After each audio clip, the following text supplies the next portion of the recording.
Okay, and on the point you make, because there is a vacuum, so let's talk about reform, and there's this constant refrain that governments have to keep going with reform. I guess the question is whether you judge Julia Gillard over the 3 years because she was Deputy Prime Minister, or whether you start judging her 6 weeks ago. Let's hear from both Tony Abbott and Julia Gillard.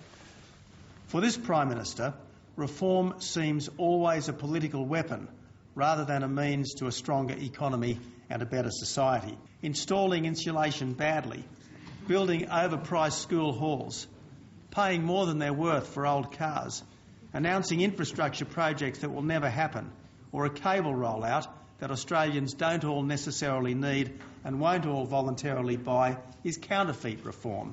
This, ladies and gentlemen, is the only economic Hansonism currently on offer. This is a very young government since the election in August, but when we look at the reform agenda that this government is pursuing on every side, Mr Abbott basically says no, or is standing in the sidelines yelling shrilly without any solutions. What are the three big economic reforms you've achieved as Deputy Prime Minister and Prime Minister over the last 3 years?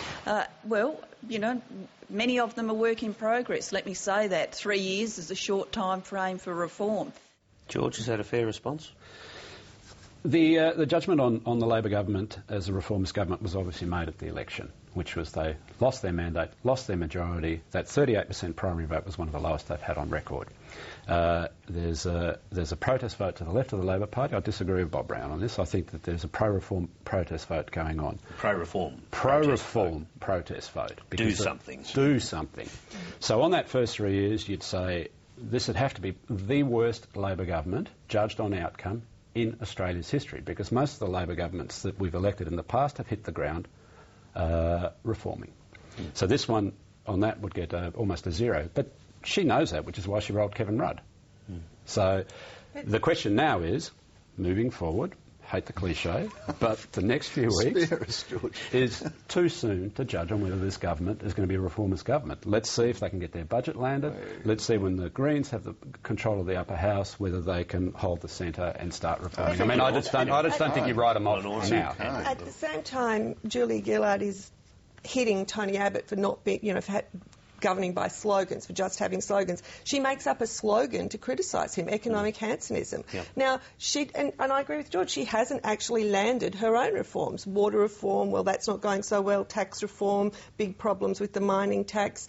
Climate change, we've just had there's a committee. I mean, the list goes on. And I think before she starts to really criticise the other side for an absence of reform, she needs to get some runs on the board. But these are long-term projects, though, apart from the mining tax. The others that you mentioned they are, take time. And the thing that she really needs to do, and I'd say on climate change, as one example, she is doing it, to give her credit, and that is explaining the need for the change, explaining why she's doing what she's doing, putting paid to the kind of populist arguments that are being made in opposition. She is doing that on the climate change front, and if she can do that across the other reforms, maybe she'll get there by the end of the term. I think you're wrong being too generous to say it's the choice between judging her over 3 years, where she can hide behind, oh, well, it was Kevin Rudd and I had to get rid of him, or 6 weeks. In fact, she's been Prime Minister for 4 months, right? And I think some of the worst... She's kind of preoccupied, though, in that initial period. It doesn't matter in this sense. One is that she's had 4 months to establish an agenda with the whip of an election to encourage her.